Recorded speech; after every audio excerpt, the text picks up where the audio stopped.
Scary stories about wicked witches have been with humanity for centuries, if not millennia, and so there are dozens of themes one could explore in telling a scary story about a wicked witch.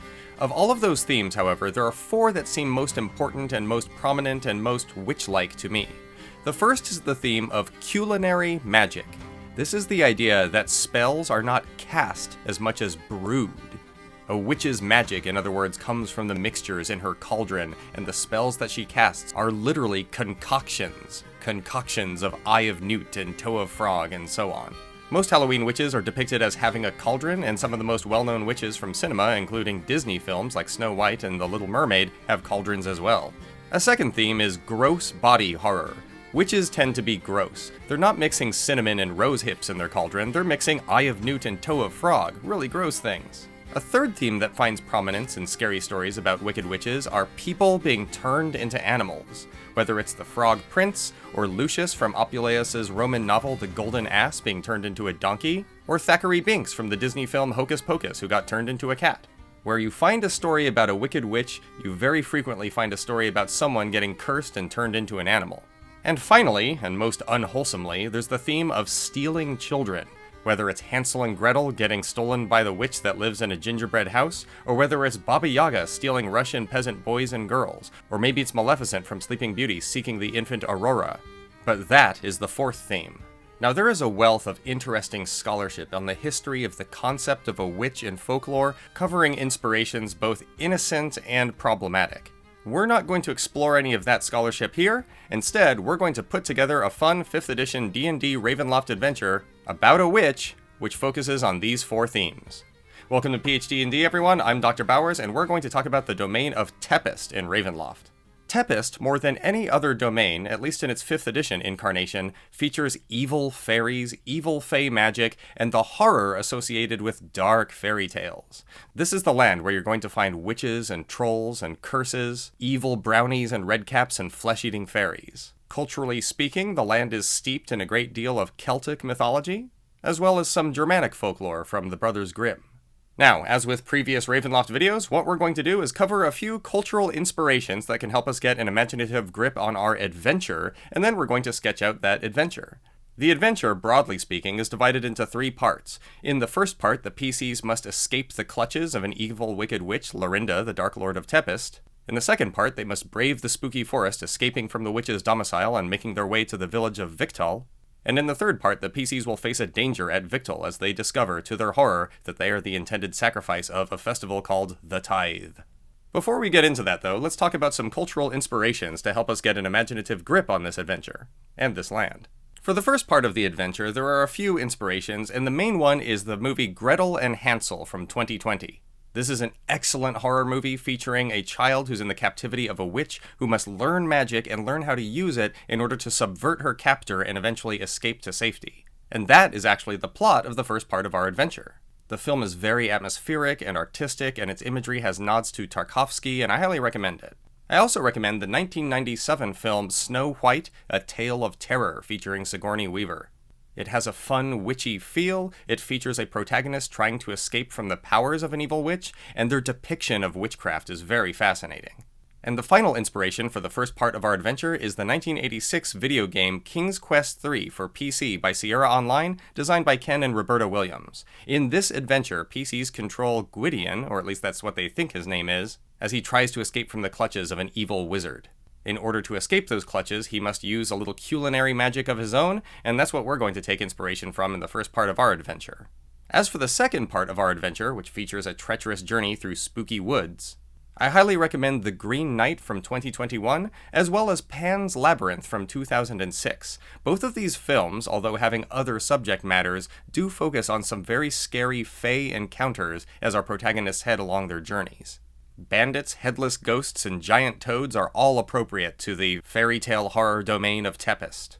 And for the final part of our adventure, when the PCs arrive in Victal and discover to their horror that they are the intended sacrifices of a festival called the Tithe, we're going to draw inspiration from 1973's classic film The Wicker Man, as well as The Ritual from 2017 and Midsummer from 2019. All 3 of those horror films feature a folksy feel, and for the last combat encounter in our adventure, we're going to want to borrow heavily from the imagery of the monster in The Ritual. We'll also want to borrow imagery from the Wicker Man itself when talking about the Gurgle, which is where the PCs are going to start the adventure.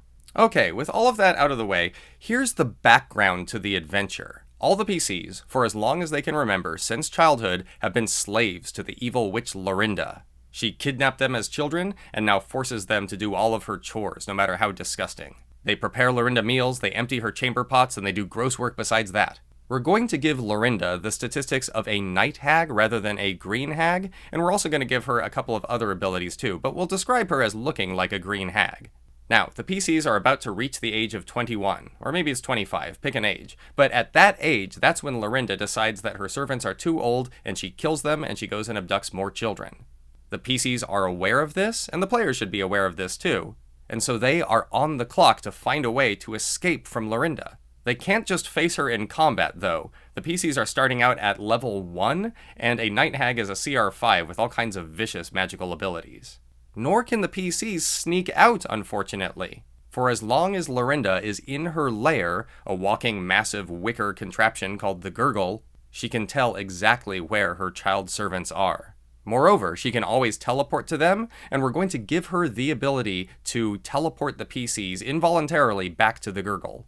So the PCs have to escape, but they cannot do it through combat, and they cannot do it through sneaking. So what else is there? Well, it turns out that there is a way for the PCs to sneakily transform the witch Lorinda into a cat. It involves gathering in secret many magical ingredients such as mandrake's root and dryad sap and frozen fog, but that's how they can escape. As they enact their plan, they will level up twice, so by the time they escape Lorinda's Gurgle, they're going to be level 3. Act 2, or the second part of our adventure, consists in the PCs making their way through the lonely woods towards the village of Victol. They have a couple of scary combat encounters, one of which could be a role-playing encounter instead. And as with the previous act, the PCs are going to level up twice in this act as well, so they will end the act at level 5. Finally, in Act 3, when the PCs reach the village of Victol, they take part in what initially appears to be a jubilant celebration, the Tithe. They quickly discover, however, that they are the intended sacrifices, and they must battle a monster in order to escape with their lives. At that point, the PCs reach level 6, and our adventure comes to a close. Now, as I said, Act 1 takes place in a large wicker, vaguely anthropomorphic structure called the Gurgle. This is where the witch Lorinda lives. Now, although the Gurgle can walk around, we're going to leave it stationary for this adventure. We'll say that it's a mere 2 days' journey from the village of Victol. As I mentioned, the PCs have been enslaved by Lorinda, and they've lived there their whole lives. Maybe Lorinda has even named them. It might be fun for PCs to have a secret name that's the one that they call themselves, and then a kind of degrading name which Lorinda gives to them. What? In any case, for our adventure, the Gurgle will need at least the following rooms. Lorinda will have her own bedroom. We'll place that in the head of the Gurgle. We'll need a kitchen, which we can place in the left upper arm, as well as a pantry, which we can place in the left lower arm. Then there's a dining room or a tea room, which we can place in the torso. An off-limits library, which is in the entirety of the left arm. And the PCs can all be crammed into one group room in one of the legs. The kitchen will contain various utensils, but important to us are a wooden bowl, a wooden spoon, and a silver dagger. It will also contain an oven. The pantry will contain all manner of gross and rotting foodstuffs, only some of which the PCs can actually survive off of. Lorinda, of course, enjoys eating rotten food. The library, which is off-limits to the PCs, and which the PCs can only explore when Lorinda is away, is going to have a book of magic spells, as well as a book about magic herbs, a wand that can cast Chill Touch 3 times per day, and then wandering about the entire Gurgle is going to be a mean old black cat, which is Lorinda's pet. Its name is Fester, and it doesn't like the PCs. Now, with all of that mapped out, here's how the first part of the adventure is going to take place, or here's what's going to occur in the first act. Sometimes Lorinda is going to be at home, and when she's at home, she orders the PCs around and they have to do all manner of tasks. These tasks include emptying her chamber pots, which requires a DC 10 Constitution saving throw, tidying up the Gurgle, which requires a DC 10 Strength check or a DC 12 Athletics check, preparing meals for her, which requires a DC 10 Charisma check or a DC 12 Performance check, and maybe gardening, which requires a DC 10 Wisdom check or maybe a DC 12 Intelligence, Nature, or Survival check. If the PCs fail any of these checks or saving throws, it doesn't mean that they don't accomplish the chore, it just means that they do it badly and Lorinda will punish them. Speaking of which, Lorinda can give the PCs a level of exhaustion at will. That's how she punishes the PCs. She punishes the PCs for not doing the chores or for not doing them well enough. She punishes the PCs for touching her cat, Fester, she punishes the PCs for going near her library or going into the library, and she punishes the PCs for being in the possession of any objects from her library. In addition, she will punish the PCs if they try to leave the Gurgle and she catches them, and in general, she's pretty nasty to the PCs. That's only when she's around, however. Periodically, Lorinda will announce that she is going on a journey and she'll be gone for anywhere between 8 to 24 hours.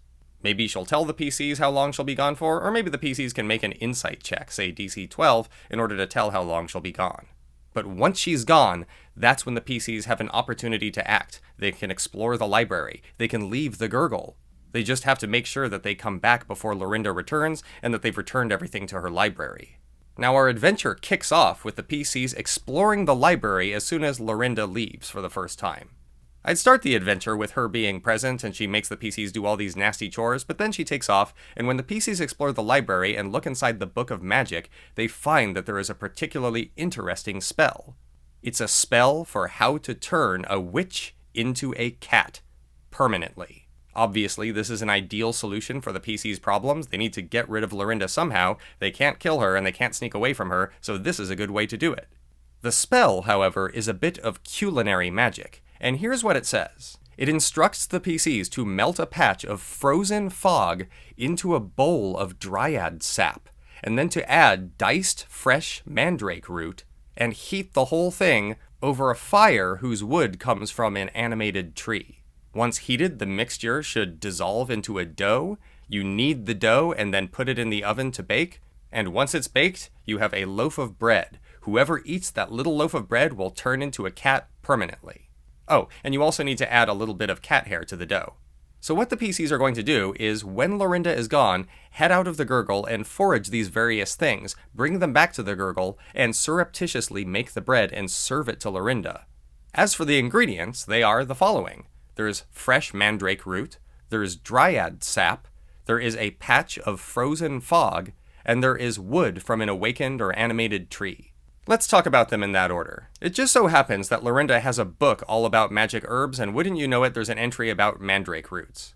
Assuming the PCs look at it, they can discover that mandrake roots are supposed to grow near graveyards and battlefields, places of the dead. If a mandrake root is plucked at any time but at midnight, it loses its magical power and potency, so mandrake roots must be plucked out at midnight. When they are plucked out, however, they emit a horrible wailing noise, and anyone who can hear it must succeed on a DC 10 Constitution save or immediately drop to 0 hit points, like a banshee's wail. This is the mandrake root screaming that it's been torn up. And the PCs will face that Constitution saving throw if they don't put cotton or something in their ears before they journey out of the Gurgle to find mandrake root.